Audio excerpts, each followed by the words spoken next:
একটা কয়েনের যেমন দুটো দিক থাকে ঠিক সেইভাবে পাহাড়েরও কিন্তু দুই রকম রূপ। হ্যাঁ, দিনের বেলার রূপ একরকম, রাতের বেলার রূপ আরেক রকম। কি সুন্দর চারিদিকটা রাতে লাগছে, তোমাদের কি বলবো, মনে হচ্ছে আমরা আকাশে ভাসছি, চারিদিকে তারায় তারা। ওই যে ছোটো ছোটো ঘরগুলোতে লাইট জ্বলছে ওইগুলোকে কিন্তু একদম তারার মতোই লাগছে।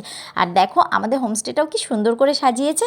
আর তারপরে কিন্তু আমাদের জন্য চলে এসেছিলো স্ন্যাক্স, আর স্ন্যাক্সে ছিল কিন্তু কফি আর পকোড়া। আর আমি কিন্তু এখানে যতগুলো খাবার ট্রাই করেছি তার মধ্যে কিন্তু এই পকোড়াটা সব থেকে বেশি আমার ভালো লেগেছে। আর তারপরে কিন্তু আমরা একটু ব্যাডমিন্টন খেলছিলাম। আর এই ব্যাডমিন্টন কিন্তু যে বাচ্চা মেয়েটাকে দেখতে পাচ্ছ ওর নাম কিন্তু আরিয়ানা। আর আমরা এই পাশে খেলছিলাম আর এই পাশে চলছিল বারবিকিউ রেডি হতে হতে আমরা কিন্তু এই পাশে খেলছিলাম, নাচ করছিলাম, অনেক মজা করছিলাম।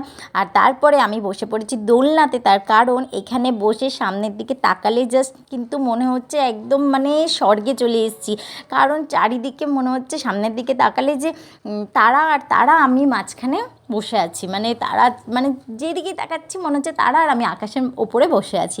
খুবই কিন্তু ভাল লাগছিল ফিলটা নিতে।